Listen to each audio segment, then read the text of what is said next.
পৃষ্ঠপোষকতায় আজকে তিতাস উপজেলা শাখা যে কমিটি ঘোষিত হলো, আমার আশা ও বিশ্বাস উক্ত কমিটির যে অংশ বিশেষ আমাদের মাহমুদ হাসান ভাই, উনি যদিও আমাদের দেশের সন্তান, উনি ঢাকাতে বসবাস করে, উনি ঢাকাতে সেটেল, কিন্তু ওনার যে প্রতিভা, উনি কিভাবে এই লোকটিকে উনি সিলেক্ট করে উনি যেখানে এসেছেন, উনি আসলে যে প্রতিভাবান শিল্পী, এটাই একটা স্বাক্ষর বহন করে আজকে উপস্থিতি, ওনার প্রতিভার স্বাক্ষর বহন করে।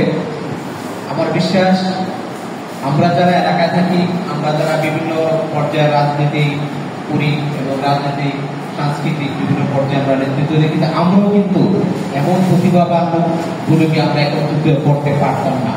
কিন্তু আসলে ওনার প্রতিভার স্বাক্ষর আল্লাহ, উনি যে এক উদ্দেশ্যে, উনি শুধু এখানে শুধু গানের মধ্যেই কিন্তু সীমাবদ্ধ রাখেননি, অনেক গান থেকে শুরু করে পবিত্র কোরআন তেলাওয়াত পর্যন্ত সর্বশ্রেষ্ঠ আল কোরআন, মহামুখে আল কোরআন কি যেভাবে সুন্দর বিশুদ্ধভাবে যাতে কোরআন তেলাওয়াতের মাধ্যমে দুনিয়া এবং আখিরাতে কল্যাণ সাধন করতে পারে, সেই সুযোগটুকু কিন্তু উনি রেখেছেন।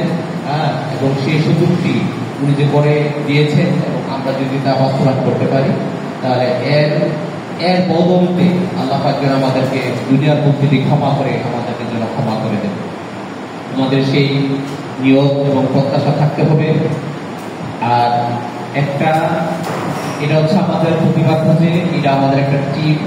এই টিম ভালো করতে হলে প্রত্যেকের অবস্থান থেকে কাজ করতে হবে। এখানে কমিটিটা মুখ্য না, এটা একটা ফর্মালিটি, একটা বিষয়। কেউ না কেউ সভাপতি হতেই হবে, কেউ না কেউ সভাপতি হতেই হবে। যে বিশেষগুলা যে পদগুলো, সেগুলো কেউ না কেউ দায়িত্ব নিতে হবে। সুতরাং আসলে এখানে আমাদের এই কাজটা করার কথা, আমরা যে পর্যায়ে থাকি না কেন, আমরা যদি আমাদের কাজগুলো করতে পারি, তাহলে আমাদের আজকের এই কমিটি সার্থক হবে। তবে আবারও আমাদের এই সকলের পক্ষ থেকে মাহমুদ হাসান ভাইকে ধন্যবাদ, কৃতজ্ঞতা প্রকাশ করছি। উনি আমাদেরকে একত্রিত করে একটি সুন্দর একটি কমিটি গঠন করে প্রতিভা সংগঠনকে আত্মপ্রকাশ করার জন্য। এখন আজকের অনুষ্ঠানের নবনির্বাচিত সভাপতি জনাব বিল্লাল হোসেন মোল্লা সংক্ষেপে আমার কিছু কথা শোনার জন্য আমি অনুরোধ করছি।